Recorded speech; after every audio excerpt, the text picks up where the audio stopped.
Dragon Ball Z, I think, is the style that you're going for. But yeah, it was like last time on LEC Playoffs. Everyone thought that. Weekend. Yeah, these teams won. It's like, yeah, it hasn't been too surprising. I'm sorry, I'm not gonna do DBZ. So I haven't watched thought it that enough to do. Okay, Misfits had sold off their team, but they may make it to Worlds. Fnatic, not actually dead.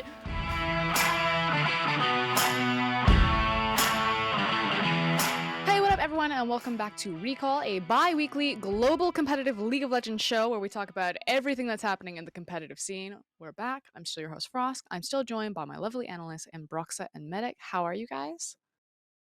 Doing pretty well. Broxah carried me in duo queue today, so I'm a happy bunny, you know. We did discuss that you were given some free ELO today. Well, to be fair, so everyone says that, and everyone's like, "Oh, Medic, you're just getting boosted by Broxah." He only has a 50% win rate on the accounts that we play on.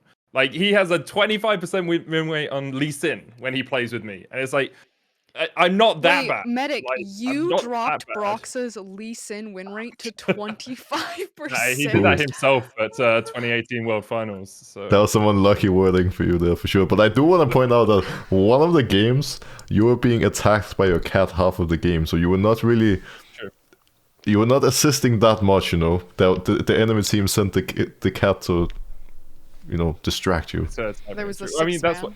We ban Yuumi in game. We should ban cats from entering the room when we're playing as well. I think it's just a general theme in League of Legends at the moment. True. Okay. True. Enough of your guys' ending solo queue adventures. Guys, if you haven't been paying attention, it is playoff season week. I want to say week, but it's been going on for a while right now. We are in the midst of it, and we've even had some playoffs finished as we approach Worlds and get even closer. So let's start with kind of what everyone's probably talking about, which is the LCS Playoff Recap. Nothing out of the ordinary happening at all in the LCS playoffs. You know, everyone was like, EG, really good team. Not doing too hot. CLG took Cloud9 all the way to 5 games before Cloud9 managed to scrape it out. And now one of the teams, TL or CLG or Evil Geniuses, will not be going to TSM. Worlds. Oh, TSM, true. All right, or TSM. Yeah, it's crazy. I like, especially like you mentioned it, CLG taking C9 to 5 games, and then C9 just demolishing EG. Like, EG did not look like a cohesive team. They didn't look on the same page at all. And like, obviously credit to C9, but I really wonder why EG struggled so much in that series, because it really looked like they just. I mean, they've had 2 weeks off. Maybe they just got in a fight or something, and then something behind the scenes is broken. It was one of those, I think everyone's opinion really flipped very quickly about Cloud9, where in the CLG versus Cloud9 series, people were like, wow, CLG are actually really good. They could go the distance. And when you saw Cloud9 against EG, you're like, oh my god, Cloud9 are really good. It was an interesting series for sure, because I think I, just like almost everyone else, just expected EG to stomp C9 and secure, you know, that world spot almost immediately because of how good they've looked during the split. Because they've, you know, they have so much knowledge and experience coming off of their run in Spring and the Messiah, and then, yeah, I'm still trying to process it and figure out if it was C9 playing amazing or EG just messing up completely. In reality, it was probably a mix between the two, but I really liked how C9 managed to win that series, because they approached it like a bit differently throughout, but it started with Fudge doing work on like Camille, Fiora, carry top laners in a way that we don't see quite as much in the Western leagues. Usually, you know, we have to turn into LPL in particular for the spicy Fioras especially, but you know, they started out in the carries, then eventually put him on tanks, but I thought they had good flexibility and just overall actually played really well as a team, which was nice. I'm trying to pull up what Someday played for 100 Thieves. Was he also playing carries? Because I'm going to try to pull up their champion select right now. A couple of Aatrox. Well, the games they won against TL, he played Aatrox, and the game that he played Aatrox 4 times and Ornn once. Yeah. So Someday was just like an Aatrox god in the games against TL, and I have a feeling that at this point in time TL regrets not banning his Aatrox away, because that Aatrox was very, very dirty, very scary. I mean, we've talked about it in the past, kind of this idea of how influential top lane feels for the LCS comparatively to other regions, even though we would consider, like the Korean top laners or now even the Chinese top laners as like these really terrifying players, especially if you're, G2. You look at LPL top laners like, oh God, I'm going to get traumatized again. But in the two teams that are now qualified for Worlds and are in the upper winners bracket finals, not the grand finals, 100 Thieves and Cloud9, it's kind of the two carry top laners, or at least from the picks that we've seen. Do you guys hold any weight into that, or do you think that this was just a random happenstance that it happened? I feel like it depends on how you define the carry top lane as well, because Bwibo has played some very aggressive and spicy picks for TL, like Olaf top and Urgot as well. The Urgot was interesting. That brought me flashbacks to 2018, where he was always playing Urgot into Aatrox during our Worlds run. But I think there's no doubt that Fudge and Someday giving their teams a lot of flexibility in draft and being really consistent no matter what they pick has been really huge, because Impact can play carries, but traditionally he's always been known for being best when you leave him on his island and he just sits and scales. And Bwibo has been a little bit inconsistent in some games. So I think just having that stable top laner that always performs no matter what is a big factor. Yeah, I've got the draft in front of me right now for just all of LCS, and obviously top, the most played champion is actually Aatrox with 11 games. But of course, it's Someday who is the big majority of that player and has a massive win rate on the pick over anything else. And then as soon as you go down, you don't actually hit Fudge and Impact. They've only got one game on Aatrox apiece. So kind of like the top laners left in playoffs, there's not a lot of carry-oriented top laners. It's basically Aatrox, Renekton, and then Sejuani, Ornn. It's when you start getting into your tanks. And then you have Camille come in. Fiora and Urgot are obviously like 1 or 2 picks apiece all the way down the line. And I think that's a situational and a regional difference, right? Because I think Aatrox, Ornn, Sejuani, and Renekton, I would put as my 4. Every region's playing them pretty much, right? And then you have your situational picks past that, right? So NA is your Camille, your Fiora. I don't know, did they play any Jax in NA? I can't remember. They had one Jax counter pick, and I think it was Impact in game 5 for TL that they lost. And then LPL is Gnar Kennen as their like first 2, and then on top of that it's Ornn, Renekton, Sejuani. You go down that list, and a little bit more Jax there. And in LCK, it's Gwen who slots in alongside the Gnar, right? So I think it's obviously players are impacted by what beats them or what they play against in scrims, and it feels like the NA bubble is heavily Aatrox biased, obviously, with certain players playing it more, and then after that they fall down to these like Camille Fiora counter picks, whereas other regions look towards the Kennen or the Gnar, or even something like the Jax, which we see a lot in the LPL. Ornn has a horrific win rate in LCS. Because people pick Sylas into him. Like, people early rotate Ornn, and then you get Sylas picked into you, and it's like, well, he just does what you do but better. So yeah, it's also like ideal. A huge issue that Vi is also so high up. If you're talking about Sylas, and we see this all the time, like you're saying, Medic. An Ornn comes out, a Vi comes out, and then you have a Sylas. You're like, well, screw me, then I guess I'm dead. Yeah, and I think we've seen a lot of Vi as an answer to Zeri, because it's one of the few champions that can like actually lock her down. And then people will see, oh, we've gone first pick Yuumi or something. They've gone Zeri, Lulu. Okay, we'll take Vi something. It's like, okay, cool. I'll just take the Sylas on R3. And now I'm in a really good position to like build out around the rest of your comp. So it's an interesting sort of balancing act in draft. And I think whenever we talk about draft, it's always strange to see these bubbles form, because it's very easy to get locked into this is what you should pick in this situation, and you don't look at the retinue of different champions that can work there. Mostly because players haven't practiced them as much, and I'm sure Broxah, you can attest to this, right? Like, you had your list of 5 main that you'd look for at a patch, or however many main champions you'd be like looking for in a patch, and then in the moment you might say, oh, actually this pick that I played once in solo queue this week could be really good here. Should we look at it? Yeah, it's always like that. Like, usually going into every weekend of games, you have a specific list of champions, which usually is around 5. Sometimes it can be more, sometimes even a little bit less. If you're a mid laner, it's usually like 15, because mid laners often in a lot of metas need a deeper champion pool. Not this one, but yeah, and it's interesting because there's usually the core champions that everyone plays, and then there's like the meta picks or the niche champions that people just like personally. And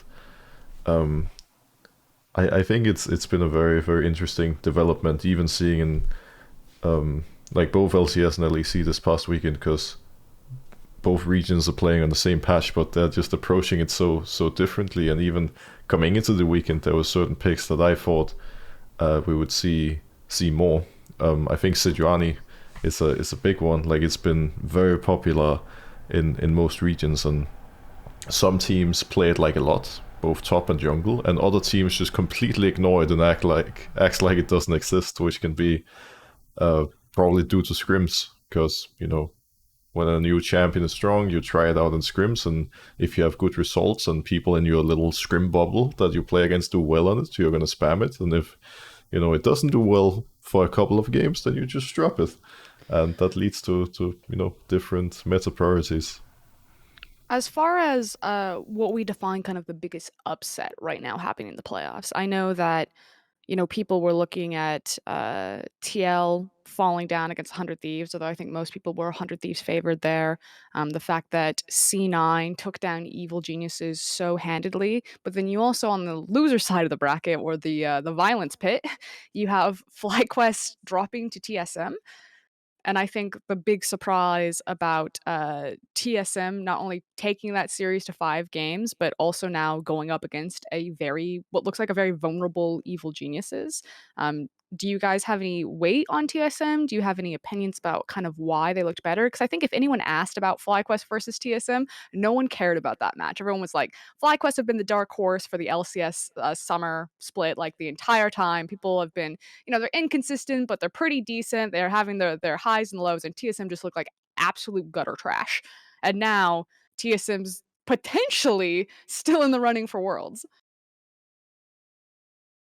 Yeah, it was a really odd series because they lost games and then tactical subs in, and it was just so strange that TSM were able to win it. Honestly, it's still a bit looking back at it, it's still a bit of a surprise. I think Speaker played really well. I think his combination with Maple was part of the reason that they were actually able to win that series. But alongside that, FlyQuest, I mean, it's always going to be one team overperforms, one team underperforms when it comes to these things. But I do think FlyQuest and Takui specifically looked quite weak in that series. I don't know what was happening, but he didn't look to be the playmaker that he'd been for FlyQuest for the rest of the season. So I was surprised. I really don't put any weight on TSM versus EG. I think even an underperforming EG should be quite easily able to take that series. And if they do, that's the biggest upset of the playoffs easily.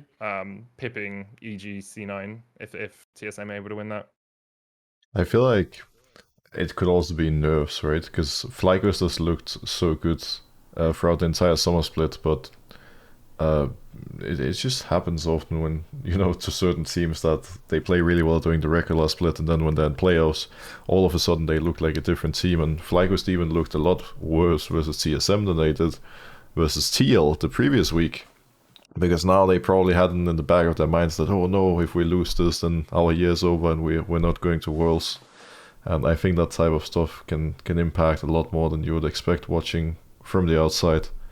But yeah, I don't know. I think I would say that C9 beating EG is definitely the biggest upset, and I'm really excited to see if TSM can even take a single game off of EG, because TSM has been an interesting team to follow and watch this year. And like Medic mentioned, like them even subbing in tactical in the middle of the series was kind of random and was a bit of a surprise, which also shows that they're not even fully set on their roster yet, despite being in playoffs. Like, they still have AD carries splitting scrim time, and that's not really good. At this point, you want to have like as much practice as possible with your 5-man roster, and these guys are a little behind even in that sense. Do you think there's an issue with champion pool? Because obviously you had Instinct playing the Zeri games, and then Tactical comes in and plays, I think, like Draven, Zaya. I don't think he played Zeri. Do you think that this is they feel more comfortable if Tactical isn't on Zeri, or do you think it's a comms thing? Not saying that Tactical can't play Zeri, because I'm sure he has. I feel like it's hard to say, but I mean, them swapping in Tactical and playing Draven immediately definitely showcases that it could be about the champion pool, because it's not something that Instinct has played.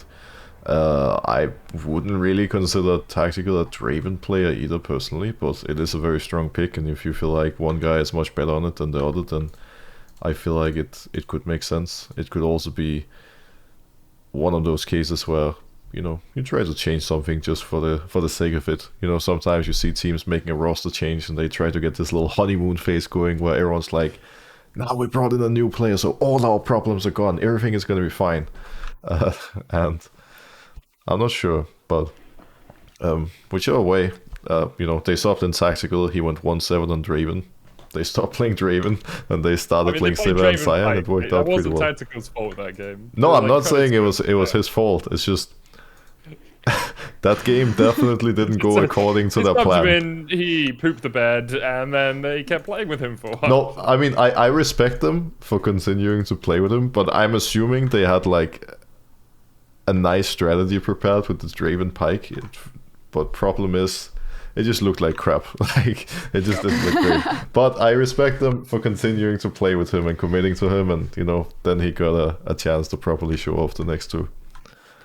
As far as the future matchup against Evil Geniuses, one of the things that was concerning kind of watching the series of Evil Geniuses versus C9 is how shattered EG looked. Every time you saw Danny in particular on screen, I think there was at one point where he started with his mask off, and then for the rest of the series he wore his mask the entire time, but he looked absolutely obliterate, like just tilted out of his mind, and then also had to finish off that series playing the Seraphine, which wasn't enough to pull anything out for the team. Do you think that there's a window there if TSM sticks with Tactical and maybe clean up their Draven Pike bot lane to try to attack? Not saying that Danny was weak at all, but, you know, for whatever reason, it did seem to be getting to him more.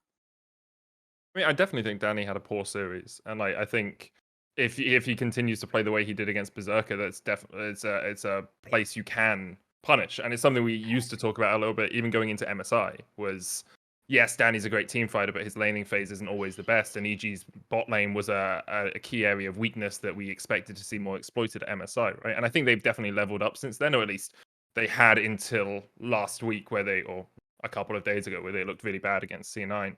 So if TSM can find a way to like really put 3 or 4 people down towards that bottom side, it's definitely a point that you can focus. But I don't think that Tactical will be able to dominate that lane in the same way that Berserker did. And so I think Danny will have an easier time to get through the laning phase.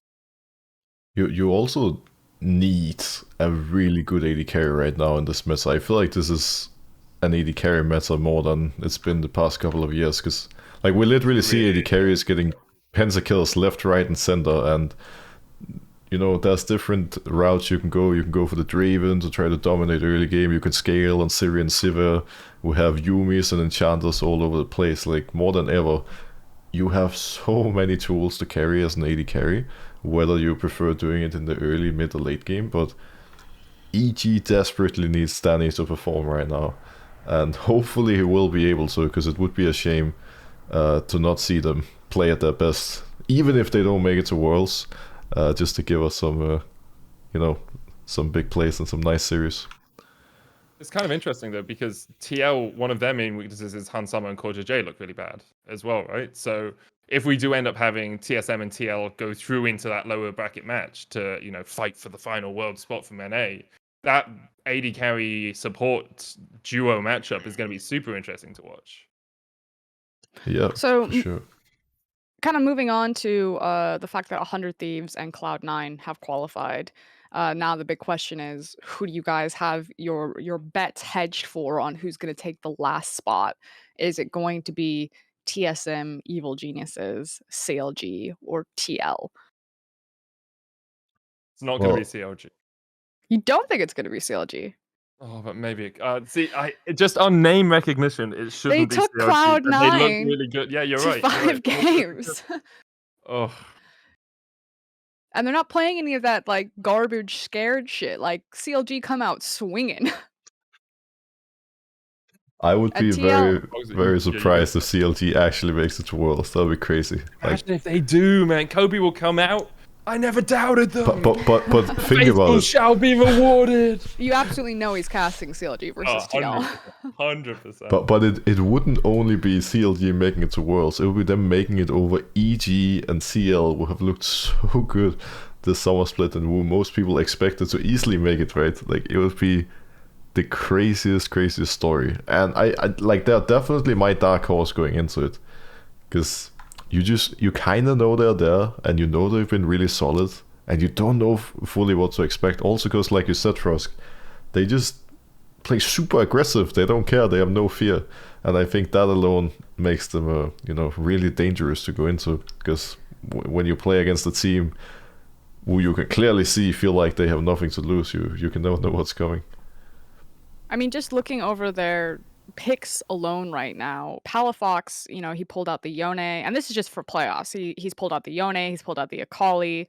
You have Silas Ari. This isn't like sitting back and chilling, whereas Bjergsen's been kind of relying on his pocket picks of like the Zillion and the Swain and things like that.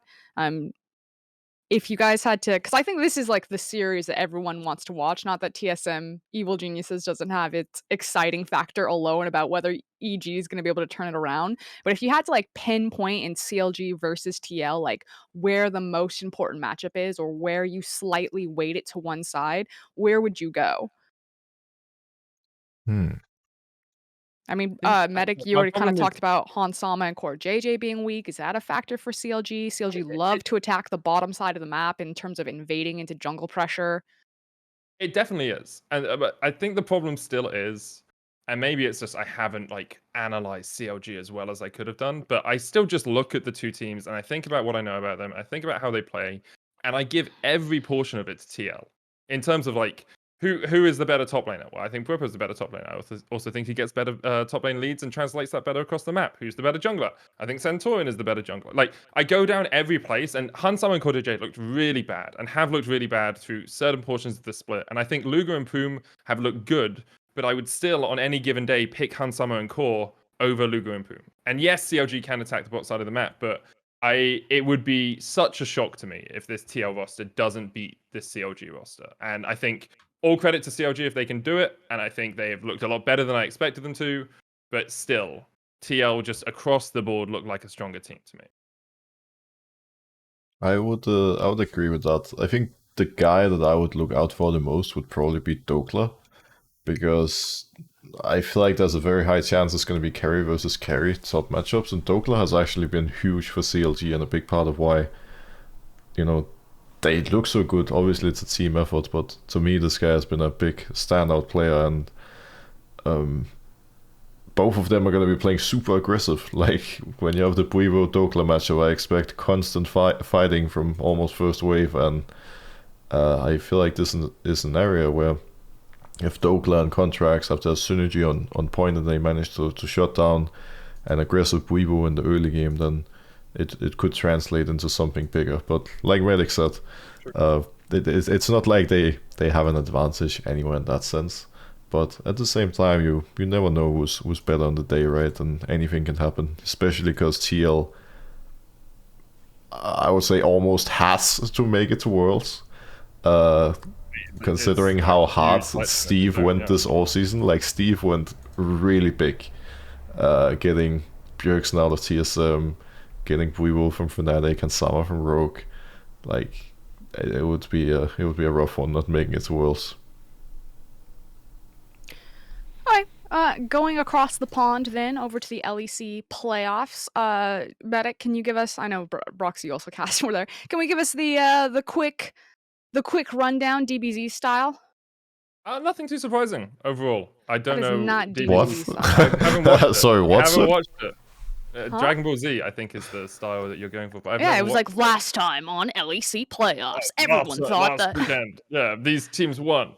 It's like, yeah, it hasn't been too surprising. I'm sorry, I'm not going to do DBZ style. I haven't watched thought it that enough to do. Okay, Misfits had sold off their team, but they may make it to Worlds. Fnatic not actually dead.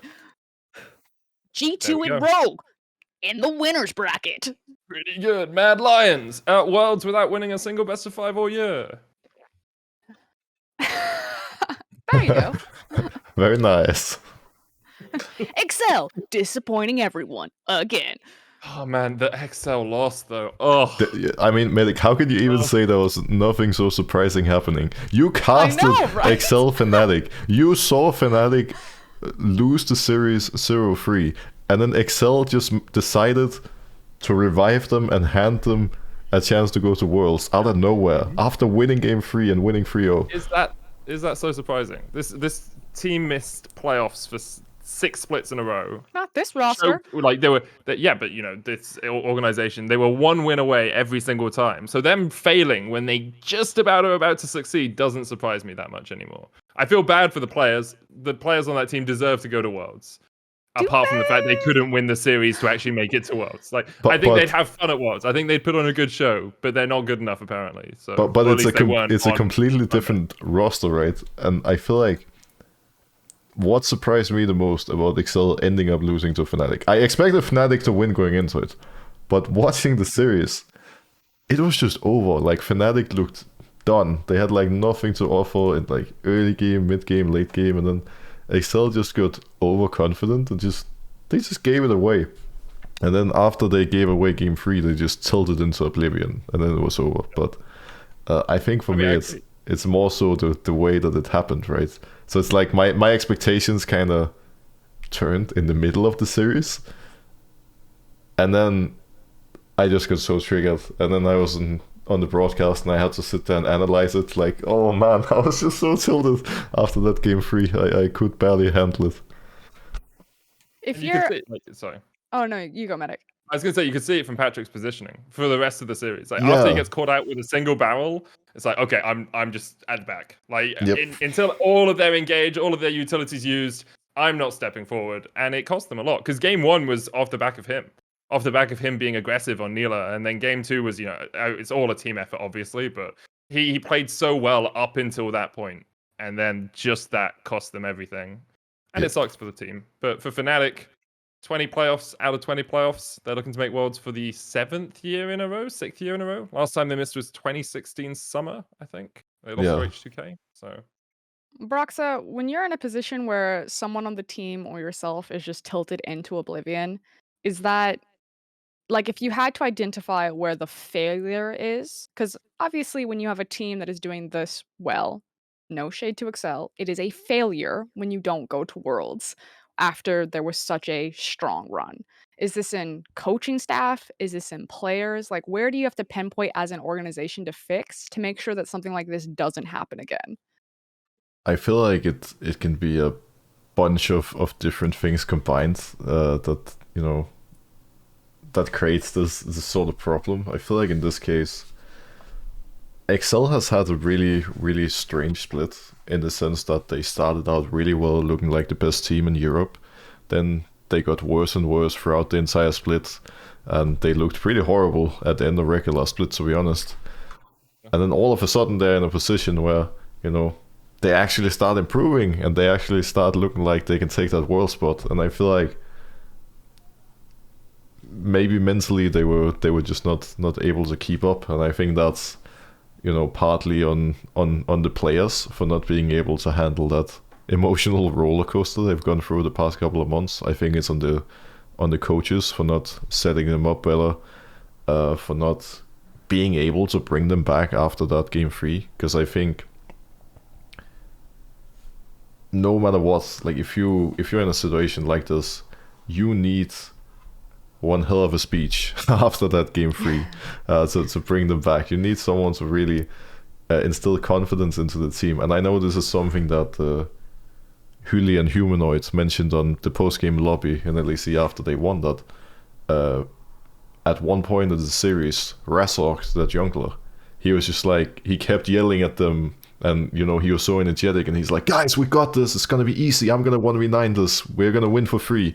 You just need someone to bring that energy and power, And they even mentioned how much it means to them. And it can even be something silly, but just seeing that someone is there and trusting their teammates, knowing that everyone has each other's backs, I think means a lot and can really help you get out of all those, negative emotions. And again, it can be one player making the difference. It can be the coaches. It can be focusing more on like the mental aspect, like having a mental coach around to change things up.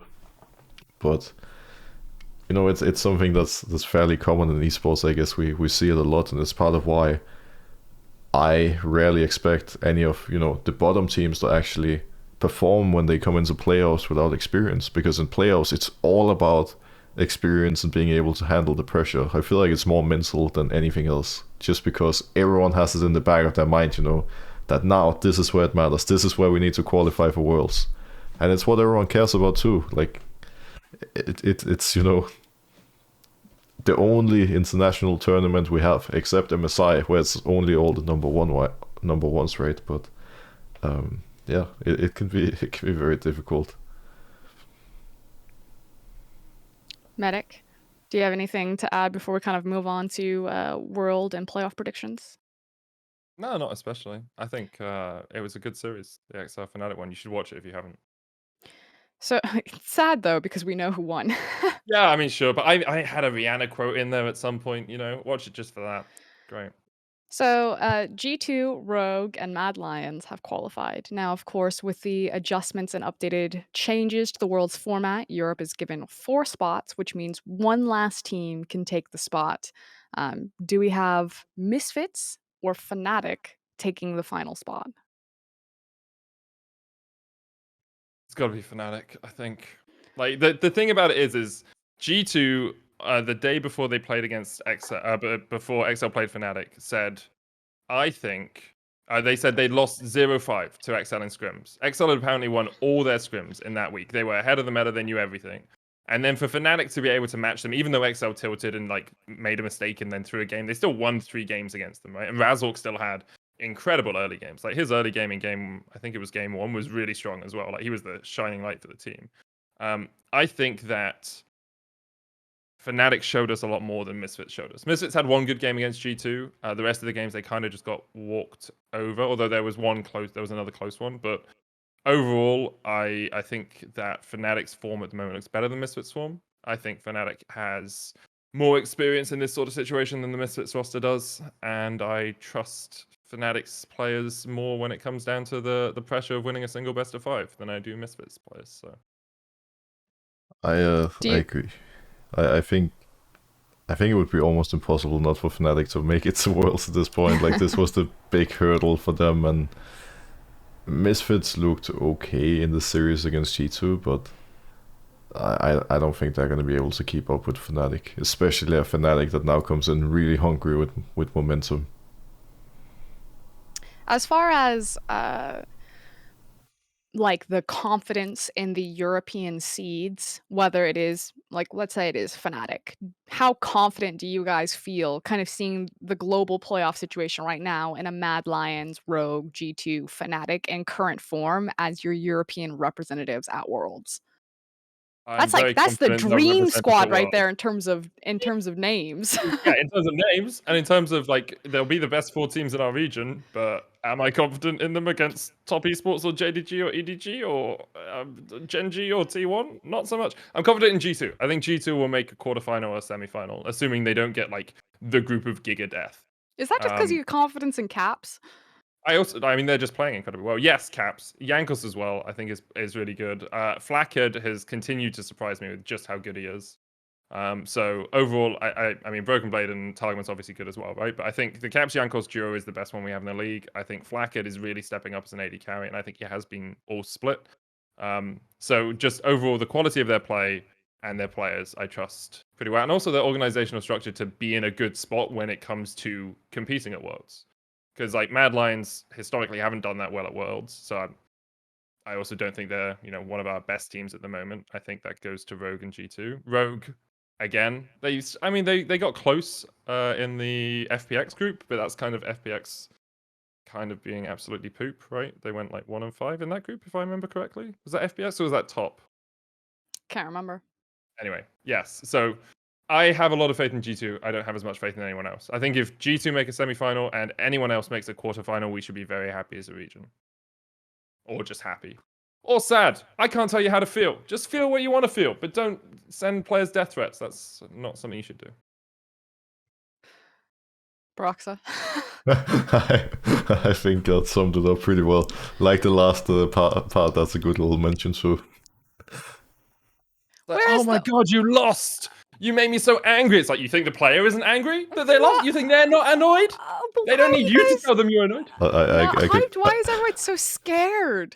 Like, I get it. LPL and LCK are scary, but we do this song and dance every single year where it's like, the Western teams are gonna get blown out again. And it's almost never North America, but it's almost never as bad as you think it's going to be.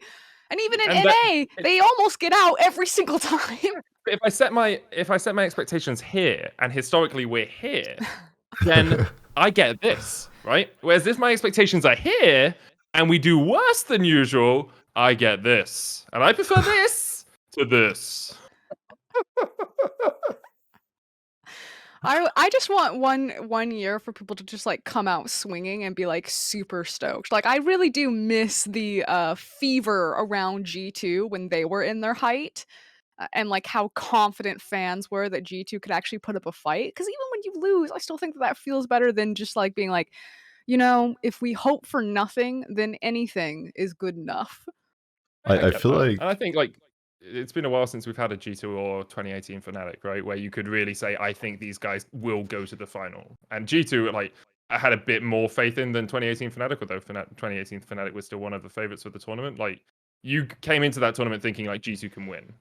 And with Fnatic, it was like, oh, they can get to the final, or maybe they can challenge. I was going to say that there's no way that anyone thought we were going to make it to the final in 2018. Like, we barely believed it ourselves. Am I revisionist historying this? I might be. Well, maybe I feel like. Us, you know? Well, the thing is also going into Worlds that year, like us making it to the final was the first time in like since season 1 that a Western team had made it to the final of Worlds, right? And even for me at least, because I know a lot of my teammates went out in interviews saying that they knew we were going to win Worlds in group stage. But like the year before, which was my only year at Worlds so far, you knew you had no chance at Worlds because all the Korean teams were way too good. Like, we just had no chance against them. And then we had just gotten knocked out by ING at that Worlds, and we had gotten knocked out by ING at MSI. So it was a bit hard to expect, to set expectation going into the tournament. But I think when we started beating IG in the group stage is when I started believing that we had a good shot. But then, I don't know. It's I feel like that was the year, at least in my mind, where people started realizing that we actually have a good shot, that we can beat some of these teams. And I think we still can, you know. I think G2 could be a potential candidate to make it really far. And the only real downside now is that the system, the seeding going into Worlds is a lot tougher than it was in 18 and 19, because now there's Korean and Chinese teams everywhere. When we made it in 18, I mean, I'm not going to downplay it too much, but we never got to play a Korean team at the entire tournament. And it was different times, right? And it's not that we couldn't beat a Korean team, because we could. We showed that in scrims, but it's really, really tough nowadays, that's for sure. How important are scrims at Worlds against the LCK and the LPL teams did you guys find that, because I'm assuming that there's almost like not a defeatist mentality, but there's that caution that you're going to play a scary team, and I imagine that if you're scrimming them and your guys are just getting beat up, that, like you're saying, it kind of continues to feed into this idea that we can't do it, and then as soon as you saw that you could do it, that it reinvigorates your guys, and then suddenly you start punching back. Do you think if our 4 European representatives go and get smashed in scrims, do you think it's just over there, or do you think if you get a couple of those games in scrims that you can start to see some fire inside?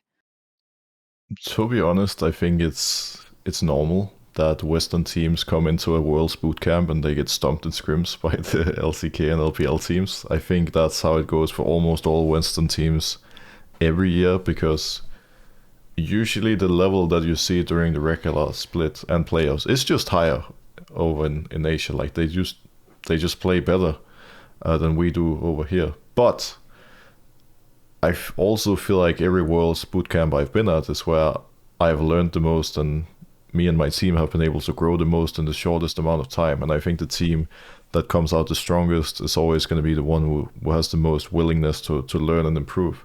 I think even my most recent Worlds in TL in 2020, we were not that great going into the tournament, but at one point, we actually started taking games off of some of these really good LCK and LPL teams and scrims, and that instilled a lot of confidence and a lot of hunger and belief that we actually could make it.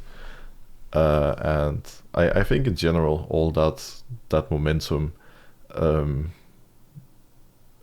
just, knowledge that you can do it matters a lot going into stage games where there's so much pressure, and where at the end of the day, like at that level, anyone needs to be able to go for big plays when necessary.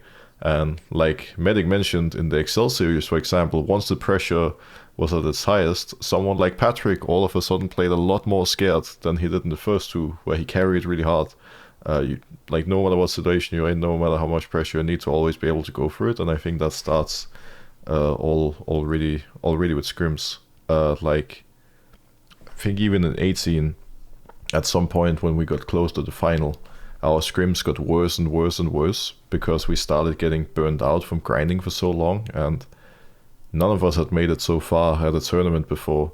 And while we did believe in ourselves and believed we could make it, we just got burned out. We got so stressed and everything that it impacted our scrims. And then, once we started losing in scrims, we got worse practice, our prep got worse, and then we just got stomped in the final. Moving on into one of the terrifying teams as we kind of transition over to the LCK. The LCK playoffs have wrapped. If you guys missed them, then unfortunately you can go back and watch the VODs. Gen.G have been crowned the champions. They 3-0'd over T1, but there are the qualification matches to see who will fill out the rest of the LCK teams heading off into Worlds. So right now, T1 and Gen.G are obviously the qualified teams going on. How terrifying are Gen.G right now? 1 to 10?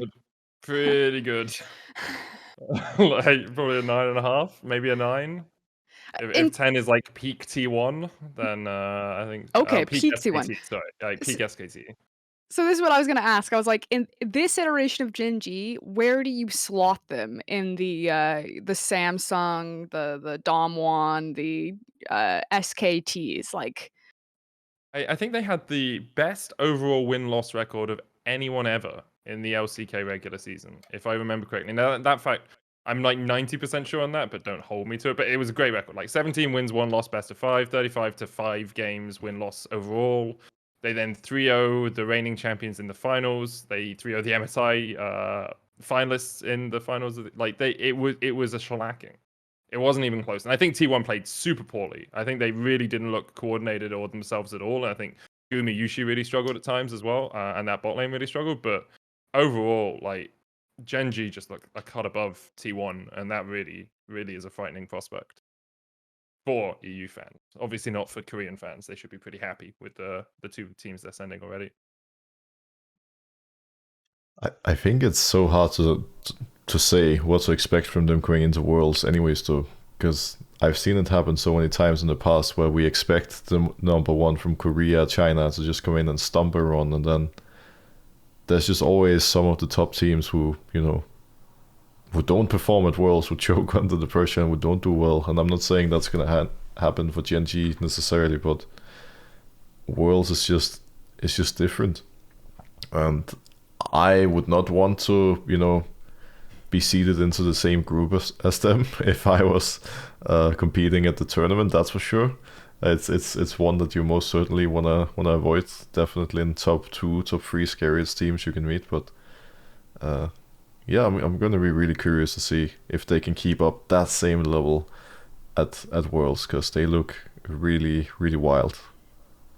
So, I mean, obviously, one of the big differences between a T1 the last time we saw them at an international event, when people felt that they had overhyped this team, is the level of experience on this Gen G roster versus the level of experience that was on that previous T1 roster. You had a lot of younger players that didn't necessarily underperform, but weren't the standouts that we expected them to be when they got so much hype behind them heading into an international event. Whereas now you have, Chovy, Peanut, Ruler, Lahan, like all of these guys have so much experience and tenure underneath them. I am kind of curious in some of the. So I guess I say that to say that I don't think you can overhype this Gen G roster. Like, I agree with Brox's sentiment that, it's Worlds, it's a different animal, anything can happen. But I guess I don't want the broadcast to pull away from building up this Gen G roster, because I don't think the same Oh, for mistake can be sure. made with the previous T1 roster, because there is so much experience. Something I'm really interested in is the changes of champion priority. Obviously Seraphine Senna is kind of a go-to bot lane. Obviously, if you can't get your hands on Zeri, for a lot of the LCS teams, where we really don't see much Seraphine Senna almost at all in LCK. And Broxah, you kind of talked about how you feel like this is really an AD carry meta, and with Ruler kind of being the LCK ruler right now, do you think that which region do you think has the best bottom lanes? Is it LPL? Is it LCK? Do you think the LCS and LEC bot lanes are strong enough to go to task? I am a very big fan of the bot lanes, the AD carries that we see in LCK right now, and I would not wanna go against any of the top 5 AD carries in the region, really, because they all look very, very incredible, and it's shown clearly that especially Ruler is on a whole other level, and Ruler in particular is someone that I'm always gonna look at personally, because in 2020 when I played with Core kept talking about Ruler, and you could just hear how much he praised Ruler, and Ruler to him was like, what any AD carry should aspire to be, because he won Worlds with him in 2017 and only had positive things to say. So, like, I know that what Ruler brings in game is one thing, but just what he brings to the entire team is so, so incredible, that this guy is really, really scary for sure. And not to say that the LPL AD carries are not amazing, obviously, because LPL players have always been known for their, insane mechanics and whatnot. But I think Ruler deserves all the praise in the world right now. Do you guys have any sort of front runners for LCK regional finals predictions of who we think kind of the last 2 seeds will go to? It's Sandbox versus Damwon, right? And then KT versus DRX. Yeah. Yeah. I think KT fans can't take the heartbreak. Yeah, that's the thing. I really want KT to win, just because it's KT. I think Sandbox should win against Damwon Kia. I think Crocker's actually a really good jungler and has been playing pretty well across the course of the season. Then Prince, probably the second, maybe third best AD carry in LCK as well. And then alongside that, I think KT look pretty strong. It's a tough one though, because it's Damwon, man. But Dokdam and Kellen just never make me happy to watch them in terms of like quality. They had that one good Draven game, Dokdam did, against T1, I think. But apart from that, correct me if I'm wrong, they just have to win a single best of 5 to qualify, correct? And then it's they compete in those 2 single elim best of 5s, and the winner gets 3rd seed of so the winners play each other, and the winner of that gets 3rd seed, and the loser gets 4th. KT fans can taste this one. Yeah, because it's DRX, man. Like, KT should beat DRX, like, oh. This is a single best of 5 away. KT should win that series. If they lose, that's the KTest of KTs right there. If they lose that series. Broxah, who do you got? Oh, I don't know. I would probably say that DRX should be beating KT, but again, you never know. And then in Damwon, You think DRX should win against KT? I think the Ix should win. I would say Okay. that, yeah. I believe in I believe in them. I believe in pure sick depth and barrel to step up and beat I can see KC that. when it really matters. But again, like, you never know, and KC have looked really good this season. And then on the other side, when looking at DK and Sandbox, to me it's pretty tricky because I feel like it's a game of top side versus bot side. Like, I really like what I've seen from Prince on Sandbox, the split. I think this guy has been so good, and I would kind of hate not seeing him at Worlds. But I think he's gonna have to really stomp that bot lane, which I think he can. And yeah, then it's just up to, the top side of DK to show if they can deal with him in an AD carry meta. Moving over into the LPL. The LPL has been a grueling gauntlet. For those international viewers that don't know, it's kind of like a King of the Hill double elimination. It just goes on and on and on and but we have reached the end of JDG versus TES, and we then also have our qualification matches, which is RNG, EDG, or Victory 5 and LNG. And the fact that Victory 5 has not already locked themselves in is probably coming to a lot of surprise if you haven't been paying attention to the LPL or only peeking in occasionally.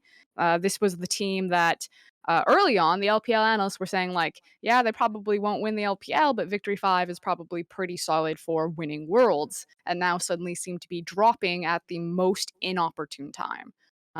Do you guys have any thoughts about Victory 5? I know that they've had some roster issues as well as some kind of personal performance issues heading in, but this is a roster that is just stacked.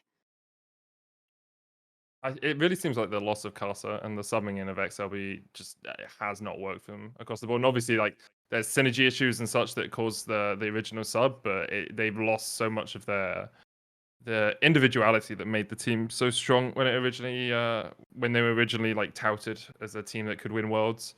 I think Photic and PP God don't look as dominant as they did as well. They're not winning all the 2v2 lanes in the world that they were able to before. So it's a shock to see them down there. And they play LNG, right? They've already lost to LNG in playoffs. They lost 2-3, I think. So it's going to be an uphill climb for them to The get into that Doinby final victory dance. Yeah. Good old Doinby. I remember watching Doinby live in venues, and you can hear him screaming over the crowd. Like, no matter where you are, where the caster desk is located to him, he is so loud. And he really does do that. It's not like a weird camera thing. You just like, it's almost like the excitement has to escape his body. And so he's just like a wacky inflatable arm man. And just starts going crazy and pumping his arms. And he'll even do it when he's still playing too. Like, if there's like a crazy play, if the camera doesn't go to Doinby, know that he's just like losing his shit.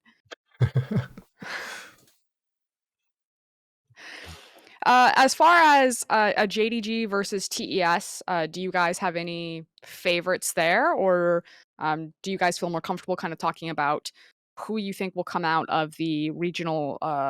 I don't want to say a regional qualifier, but I guess it is a regional Or the qualifier. regional finals, I think they called it. Yeah. Well, Sorry.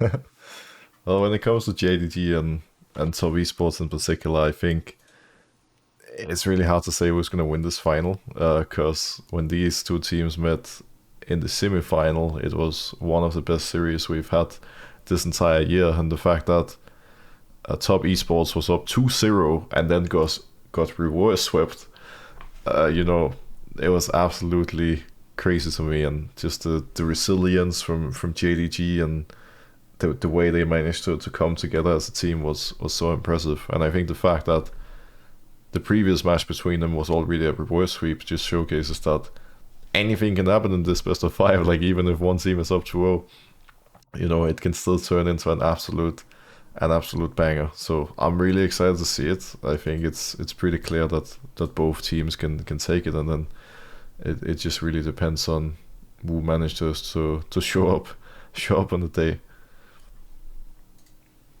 I think it's also incredibly rewarding for long-term LPL fans to see this final of kind of that next generation. It's been kind of an ongoing storyline for a while with the LPL, is like the turning of the page away from some of the pillars like the RNGs and the EDGs. But to see Knight and Yagao, who were kind of destined to be the next great mid laners, and the golden left-hand Knight goes off to his international performance.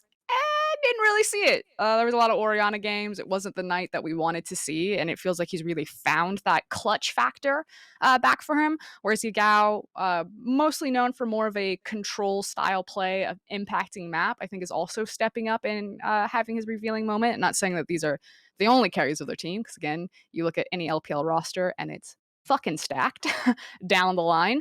But in terms of me just being excited for top esports versus JDG, I'm really excited to see a final that is all about again, the next generation of talent, or the young guns of the LPL, because it feels like now it's really cemented. It's been enough finals in a row, or enough years in a row, that it does feel like we're strongly in the second timeline, or chapter 2 of LPL.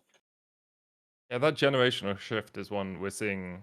We saw a bit in NA with like when Bjergsen went into coaching, when Doublelift retired, when you lost that original set of names, and now you see the new names stepping up, like Jojo Pion and Danny are great examples of it, of new players really starting to mold the region around themselves. And then it happens in EU as well.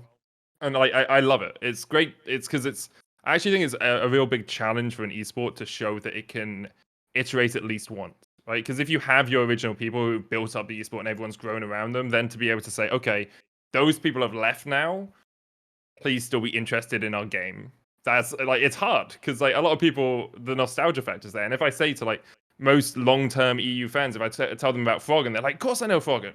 And so you have to remold around these new people and rebuild those storylines around them. And with esports becoming more professional, it can be hard to do at times. And I think LPL has done a really good job of that. I think the LPL English broadcast as well does a really good job of showing you why you should care about some of these newer players.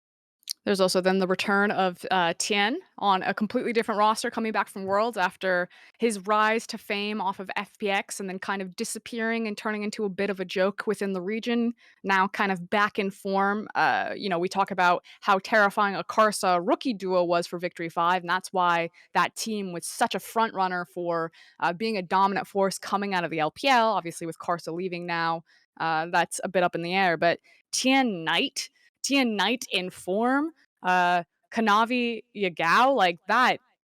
We talked about the 80 carries. Those are really terrifying mid-jungle duos. Oh yeah, for sure. Like I know how it was playing against Tien and how good his synergy was with Doinby and Chris back in 2019. So I can only imagine the pressure you feel playing against him with Knight next to him. And I'm really happy to see Tien being back and performing this well, because it just felt like one of those cases of a player just,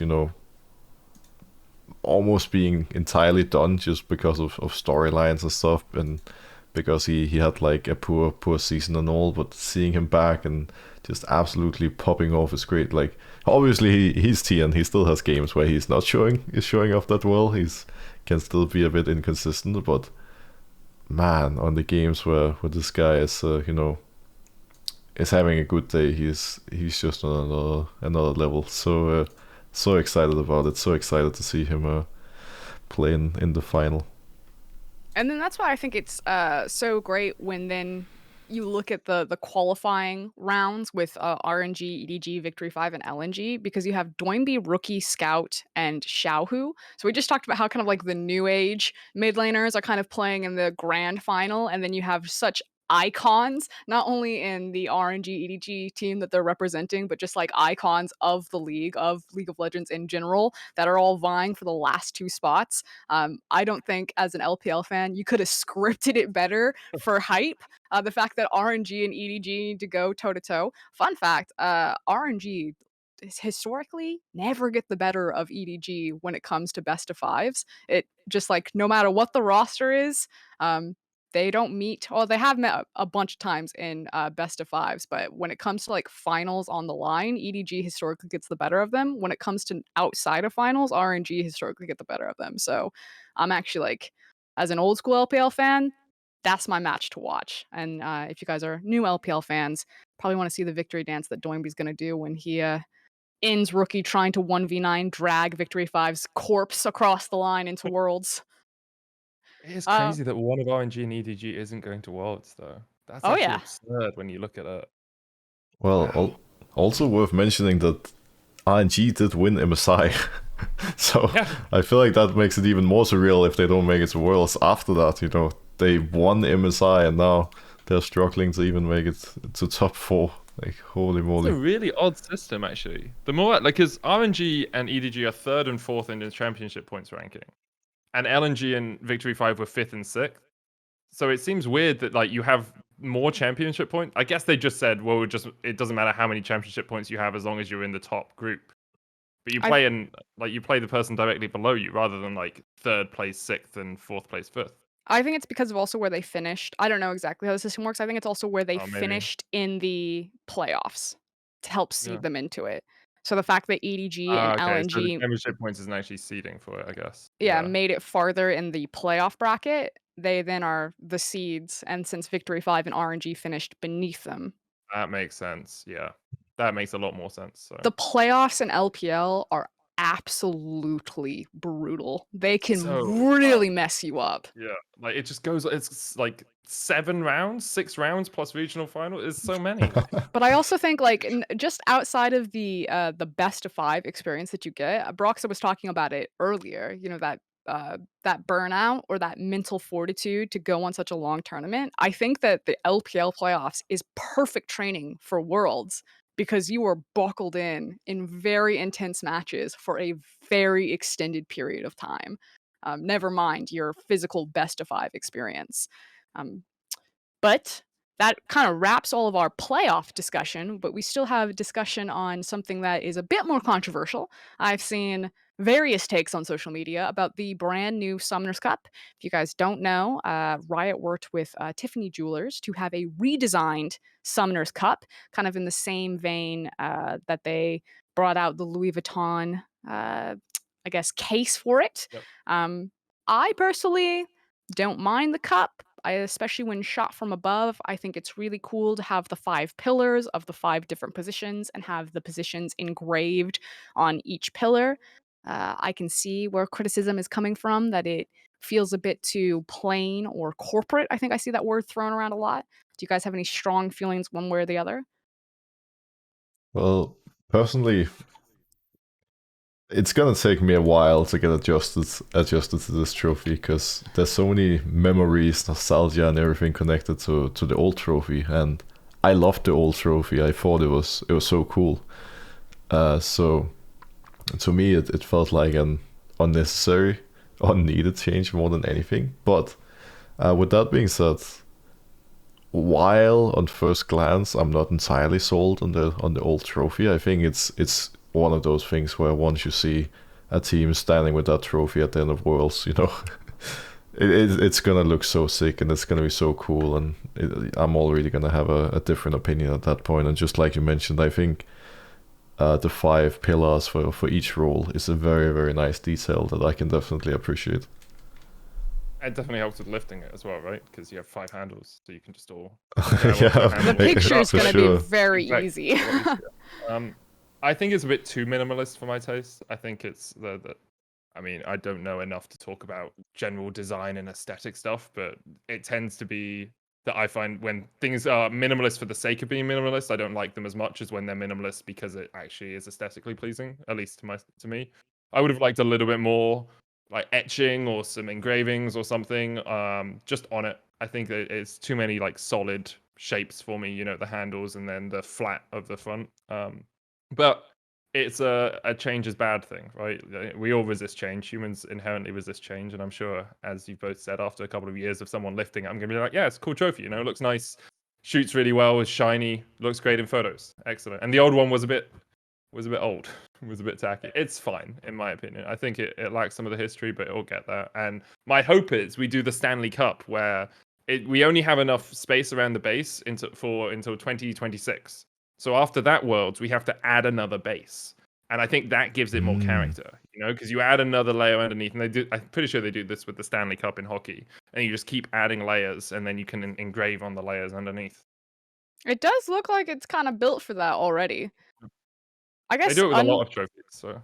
unpopular opinion, I don't mind the new design. I actually wish they would get rid of the handles though. I think if you removed the handles or made them like smaller towards the top, like that's the only thing that actually bugs me is I the can see little that as well.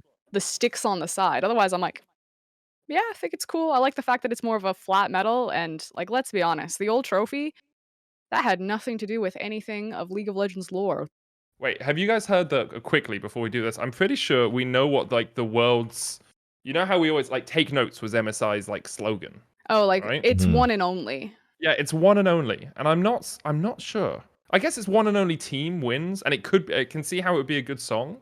I think it's about like because it's a new era. I think it's about celebrating like your final goodbye to how iconic, we're the one and only.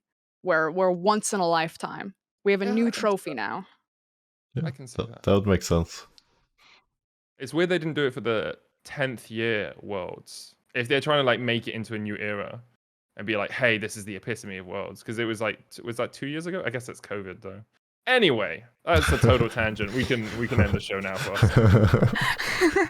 Okay, guys, that is all from us on this bi-weekly episode of Recall. Do not fret. I'm sure that you will see us again around as more competitive League of Legends continues to go forward. We hope you enjoy all of the incredible matches that will be debuting this weekend, and we'll see you guys on the other side.